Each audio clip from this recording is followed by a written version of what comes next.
Hello, everyone. This is Gaston Crew from Markman Advisors here with this week's Markman Minute. You can catch our content at mimesislaw.com under the IP Flow tab or on IP Flow at Twitter. Please check that out and all the other great content that Mimesis puts out. For this week's segment, I wanted to touch on an interesting article that got a lot of attention in the New York Times right after Thanksgiving. And that article focused on the continuing efforts of two individuals that we've spoken a lot about in the past, Kyle Bass, who runs Heyman Capital, a Dallas-based hedge fund, and his partner, Erich Spangenberg, who runs a patent advisory consultancy called NXN Partners. Now, Bass and Spangenberg have been in the news for a good portion of the last year with respect to the inter-parties review proceedings that they've been filing against pharmaceutical companies.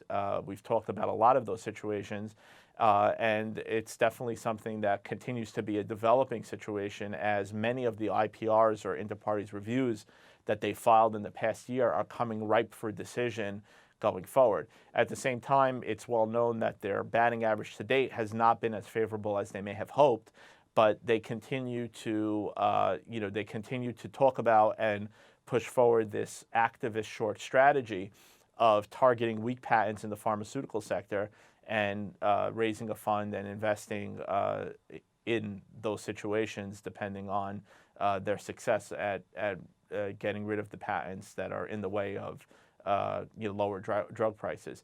At the same time, it's becoming pretty clear that we're in the middle of a PR blitz by Spangenberg and Bass, and it really relates to the continuing debate in the both political realm and in the investment community around drug pricing. Just today in the Wall Street Journal, there was a front-page article about a new Pfizer cancer drug and what elements went into the pricing of that drug.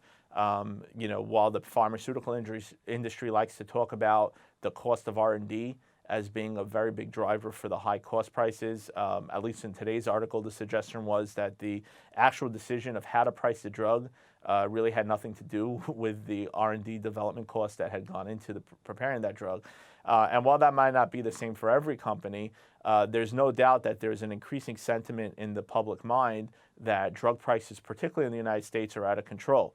And one of the factors that is becoming increasingly focused on with respect to what could be done to lower drug prices is the ongoing discussion of the role of patents in helping drug companies maintain monopoly pricing. And people are talking about finding the balance between, strong patent protection that accelerates innovation and motivates, the development of new drugs, while at the same time not allowing weak patents to protect premium pricing on drugs that don't deserve it and, extending the monopoly unnecessarily. What was interesting about the New York Times article, though, is that it focused on two what we call pro bono IPRs that were filed by Spangenberg and Bass in their personal capacity, without any involvement of their Coalition for Affordable Drugs that had been the previous petitioner with respect to the earlier filings. And what Spangenberg and Bass clearly did, and my partner Zach Silbersher wrote an excellent piece on this that you could find, is that they focused on two patents that they wanted to hold up as evidence of extremely weak patents and tactics used by pharmaceutical companies to extend their monopoly. And one of the patents they challenged, just to give an example, is on a pill that was speckled, and the patent was to a speckled pill. So again, no innovation in terms of the active ingredient, no innovation in terms of obviously putting a medicine in pill form, but there's this patent out there on speckling the pill. And that's somehow, being used to protect the pricing of the drug, which was recently FDA approved, if I remember correctly. So part of the impetus behind these pro bono IPR filings are obviously to help support the broader campaign that Spangenberg had started on with their Coalition for Affordable Drugs, which is to target weak patents in the pharmaceutical space and try to change the narrative about whether or not pharmaceutical companies are properly using patent protection to maintain their drug prices. Obviously, whenever an article reaches the mainstream media, like in the New York Times, it can have a very significant impact on the debate going forward.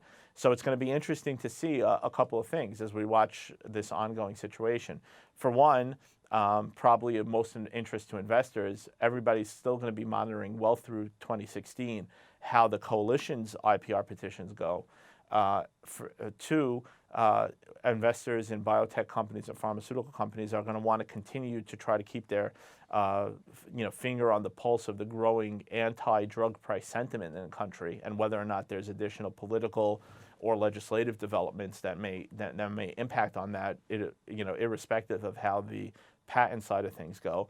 And three, whether or not these particular IPRs that were filed by Bass and Spangenberg as pro bono projects get instituted and help them make the point on a going forward basis that there actually are very bad patents that the patent office has issued from time to time, and that there's a noble effort out there to try to bring attention to those patents and see if they can be removed. Now, obviously, Spangenberg and Bass are the first to tell you that they're not doing this out of the goodness of their hearts, that there's a profit motive for them and their investors in ultimately moving the pharmaceutical companies that they target, having their share price go down.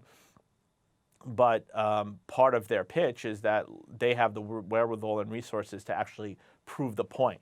And at least for purposes of this New York Times article, the point that they wanted to prove was that they have the wherewithal and the resources to go after patents that they consider objectively silly. And it remains to be seen whether or not that helps move the needle with respect to their broader campaign against pharmaceutical prices. So a lot to look forward to into the new year as it comes. Obviously, Bass and his IPR campaign was one of the stories on the patent front for 2015. And it shows no sign of abating as we look forward to the new year. So plenty of interesting things ahead, and we hope to continue covering them here at the Markman Minute. That's it for this week. My name is Gaston from Markman Advisors. Thanks for listening. Catch all our content at mimesislaw.com under the IP Flow tab or IP Flow on Twitter. See you next time.